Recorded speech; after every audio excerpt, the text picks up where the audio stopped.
love? Who gave you trust? Who gave you something to believe in when you wasn't believing? Should I give you every reason just to get back on your feet? Who did you call when you was down and out? I came to handle it out, so what you rambling about? She called me daddy like I raised her like a pappy. I'm just glad that she happy, and she happy that I'm happy. Everybody, welcome to another episode of the Brooklyn Boxing Podcast. I'm joined once again by Heather Hardy. Thanks so much for joining the show. And first of all, you know, I gotta show you that I'm wearing the T-shirt right now. Repping the Team Hardy. I love it. Gotta rep the Team Hardy and wear it proudly. But yeah, thanks so much for coming on. Thanks for having me. And yeah, I'm just excited to talk to you. Obviously, it's been a crazy year for everyone. And, you know, there's a lot obviously going on in the world right now, but want to try to keep this, you know, kind of positive and just looking forward into this new year. And, you know, I will say your social media, obviously you've been posting a lot of funny stuff that I think people, you know, have been really enjoying and helping them get through these times. And, and also, you know, some training and stuff, like obviously with Gleasons being back open now, you know, I think it's been a few months, right, where they open. That must be, you know, obviously amazing feeling once they reopened.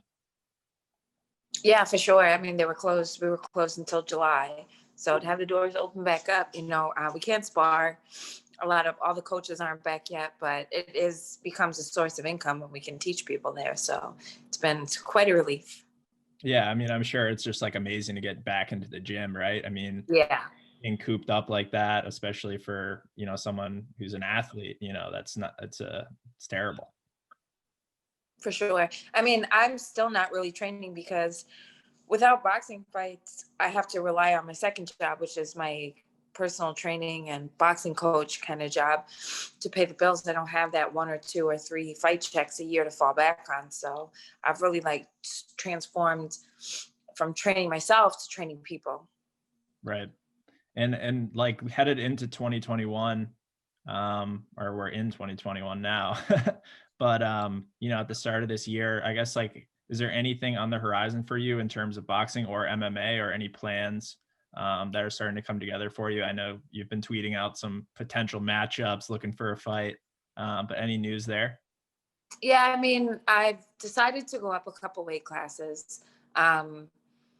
126 was always really, really hard for me to get to. And with not training for the last year through the pandemic and stuff, 135 is a much better fit for me on the return. Who knows if I'll stay there? I might get back, do something at 135 and then realize, okay, 126 is reachable again. But I need my first jump back in to be at 135, you know, just to gradually get my body back down to fight shape and ring shape and boxing shape and size and things like that. I don't want to say that I have something on the horizon outside of I'm in close contact with my promoter and he knows what I'm looking for. So I'm sure that once boxing starts up again in New York or across the states, really, where you can get a match, that we'll be looking to open up with like a small 6-rounder, maybe at 135.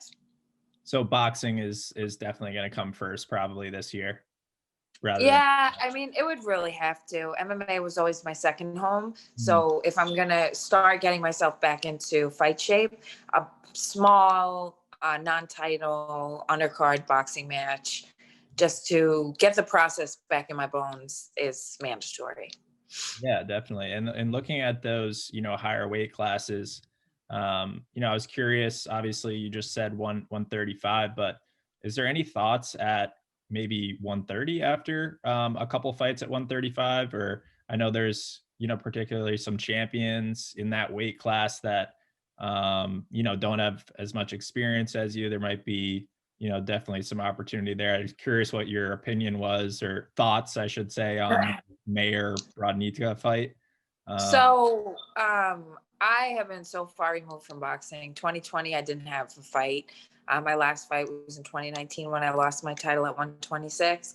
And I really don't have a leg to stand on when it comes to commentating, having an opinion, who I want to fight, right? Like, I'm not normally you come off a big loss like that. If you want to stay relevant, you got to get right back on the horse, keep fighting, prove your worth.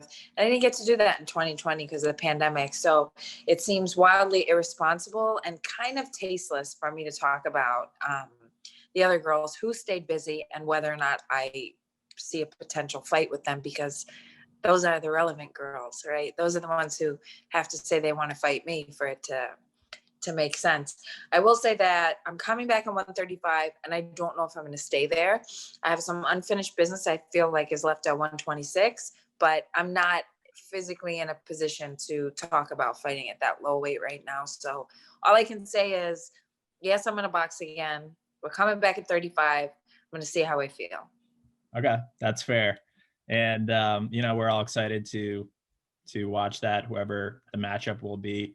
I won't push anymore on rumored matchups, but I can't help it. I see on Twitter people talking, and I'm a fan, so I get excited. I want to see you back in there soon. So, Yeah, for sure. but to change speed a little bit, just kind of in the boxing MMA news, Clarissa Shields obviously making that jump into MMA. You're obviously someone who's doing it. Holly Holmes, someone who's done it. Just kind of curious what your perspective is on Clarissa making that move, whether it's good for boxing for a star like that to leave the sport. If it's good for Clarissa, a good move, kind of just what you overall think there. So I think that we all left for the same reason, because boxing doesn't care about us. Boxing didn't care about me, and who the hell was I, right? I was a local hometown fight hero. Clarissa is a 2-time Olympic gold medalist who's having trouble getting a fight.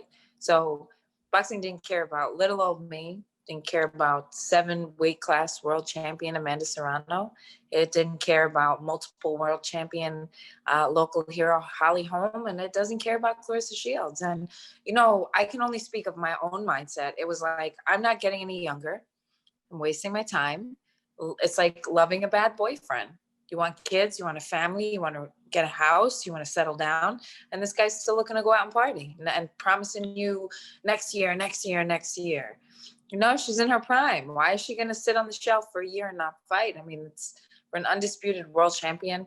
She's done what no other boxer has done and gold medal twice in back-to-back Olympics. And if she's having trouble and this is the way she has to go, then it's not good or bad for boxing. It's more like, fuck boxing, man. Boxing don't care about us. Why should we care about you? Yeah, I mean, I've talked with Alicia Napoleon, Espinosa Napoleon, and she said many similar things to you. A lot of frustrations with what's going on in the sport right now on the women's side. It is kind of interesting. Just looking at the women's game right now, like you see some fighters like Katie Taylor or Michaela Mayer and like certain fighters getting big pushes, and the broadcast teams and everyone's kind of trying to push the narrative that look how women's boxing is blossoming. But then it seems like when you really talk to most of the women fighters, that's not the same sentiment at all. So it's kind of I don't know if that made sense, but it's interesting kind of what's being fed to the fans versus what's really going on. Well, right, because the common fan is led to believe that there are only 2 really good people and they deserve their spot, and that's why they get there. And I'm not taking away from Michaela or Katie or Clarissa or anybody else. Of course they deserve their spot, but we've evolved from a time where we're not talking about there can only be one good female at a time. There are tons of us who are good. We're just not getting the representation. And I respect that the Olympic runs really helped these girls, the international competition, but women weren't allowed to box in the Olympics until 2012. So you got a bunch of us kicking around who can really fight that just never got that platform. So you can only hope that as the Olympic classes go on and on and on, more and more women will be showcased. I mean, you got Terry Harper, Natasha Jonas, there's a handful of those girls over there in the UK who are getting the spotlight, but the American promoters are just kind of far behind. But I say that to say this, even them girls who are getting the spotlight, they're not getting the same money the boys are. I don't care if they're making good money. I don't care if these girls feel like I'm making fair money. They're not making the same money. And sorry, but no freedom until we're equal. Right. Yeah, and it's interesting, obviously, with the MMA side, different landscape. The UFC seems to handle it, totally differently. They have, or Bellator as well, but you look at a average UFC card, and it's not uncommon to see women headlining it with other title fights on the card. Yeah. So hopefully they can be a leader. They are a leader in combat sports and doing that. Hopefully it starts to trickle down into boxing as things hopefully change.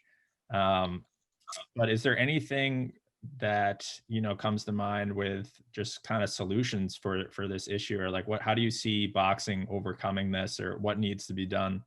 So boxing needs to stop talking about women's boxing. There's only one boxing. There's boxing, and there's boys who box, and there's girls who box. And because it's not like track and field or basketball, where we're on two separate venues, events, network, right? Like we're on the same show. So you have a boxing show, and then you have boys that do it and girls that do it. And unfortunately, the industry is still separating how we treat boys from how we treat girls. The industry is still saying things like, well, nobody wants to see women box. And my answer to that is boxing is one of the only things left where people get away with saying that. People didn't want to see women join the army or the Marines. People didn't want to see women as doctors and surgeons. People didn't want to see women as head chefs. People didn't want to see women as the vice president. But we're doing it because we're qualified. So when you have a woman that comes out of the Olympics that has the potential to beat all the other women in her weight class, why is she not treated like the boys are? Why is that woman not brought up the same way? And we can continue this conversation, which is very technical and boring and backdoor business, but anyone who knows anything about boxing knows what I'm talking about. Men have a certain blueprint from how they go from the amateurs to their very first professional fight to the very first time that they hit the television. And usually between 0 and 10 fights, a promoter knows this kid's going to be a star or this kid is going to be an opponent.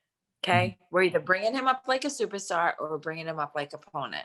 And I'll tell you, not one of those decisions are made based on how the boy looks, how many tickets the boy sells, how the boy dresses and looks at the weigh-in. They're all based on his talent and merit as a fighter. Women are not brought up like that. And until women are seen for their skills and their capability of fighting and are just seen as you have to promote yourself and sell yourself, that's the only thing that I can say the way this is going to change. Yeah, it's an interesting, especially with the amateur side of boxing. Just getting more attention on it. I mean, I don't know. It's a tough situation, like you said. Hopefully, with the promoters, Sorry, my was calling. All good.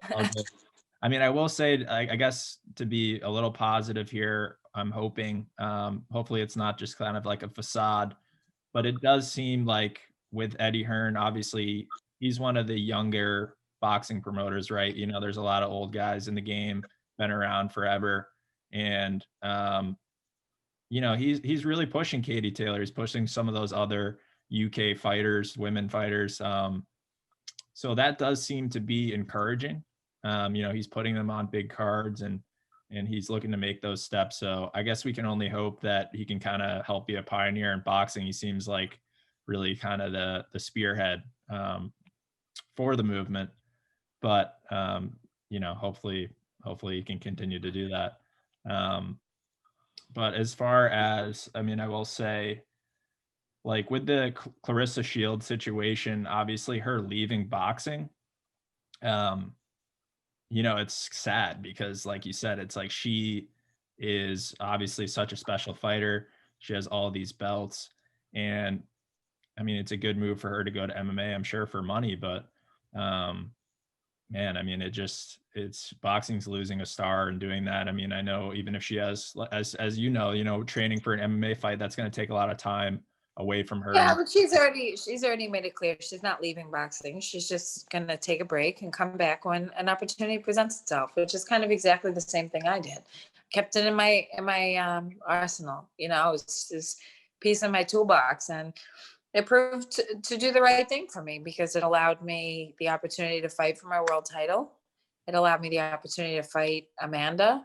I got on big platforms like DAZN and HBO because of the exposure that MMA gave me, because they promote their fighters. So I got that MMA promotion, and it translated into new fans who push the boxing promoters. I mean, listen, we can say it's sad, we can say it's awful, but instead say boxing is awful. Boxing is awful to women. We don't got a choice. Yeah, well, hopefully things improve. That's really all I can say. And maybe from, the coaching side of things, I know, you've been training a lot of people through this quarantine, and I'm sure, you could do a great service to the sport maybe once your career's done, if that's a path that you wanted to do. Obviously, I don't know if it is, but that's another interesting side of things, is people like you really leading that charge even when your career is over. Mm-hmm. I haven't really given it much thought yet. I had a lot of time to think about whether or not my career was actually over, and I don't believe it is. So for now, I'm focusing on the comeback and see what 2021 has in store for Heather Hardy, the Heat, who's still a fighter. Yeah, I mean, you're definitely a fighter. I mean, that's what I love watching about you, and I think a lot of the fans, they love that the photo you post of at the weigh-ins, all done up, and then the other one, nose broken, bleeding. But the heart you show is like what people really connect with, and that's what people love in a fighter. So, For sure. you're an inspiration to watch, and for sure one of my favorite fighters to watch as well. So. Thanks. But I really appreciate you coming on and spending some time to talk to me today. I hope all is well, and I can't wait to see you back in the ring soon. Okay, and I'm sorry I was late. No worries. Appreciate it. Okay.